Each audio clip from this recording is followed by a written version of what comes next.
Director Bala இயக்கத்தில் அருண் விஜய் நடிப்பில் உருவாகியுள்ள வணங்கான் திரைப்படத்தின் டீசர் பிப்ரவரி 19ஆம் தேதி வெளியாகும் என படக்குழு அறிவித்துள்ளது. ஆல்ரெடி சேது, நந்தா, பிதாமகன், நான் கடவுள், அவன் இவன் உள்ளிட்ட படங்களை இயக்கிய பாலா தற்போது வணங்கான் என்ற படத்தை இயக்கி வருகிறார்.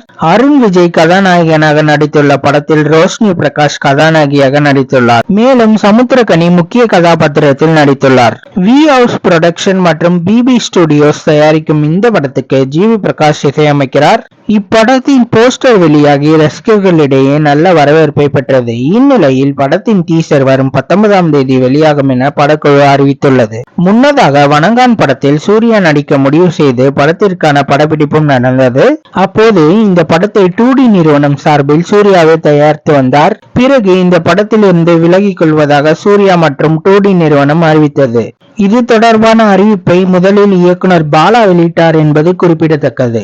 அருண் விஜய் நடிப்பில் உருவாகியுள்ள வணங்கான் படம் எப்படி இருக்கும் நீங்க நினைக்கிறீங்கன்னு கமெண்ட் பாக்ஸ்ல கமெண்ட் பண்ணுங்க. இந்த வீடியோவை லைக் பண்ற எல்லாரும் மறக்காம நம்ம குள்ளவெட்ட ரிவ்யூ சேனலை சப்ஸ்கிரைப் பண்ணுங்க, பெல் பட்டனை பிரஸ் பண்ணுங்க. மீண்டும் தமிழால் இணைவோம். வணக்கம்.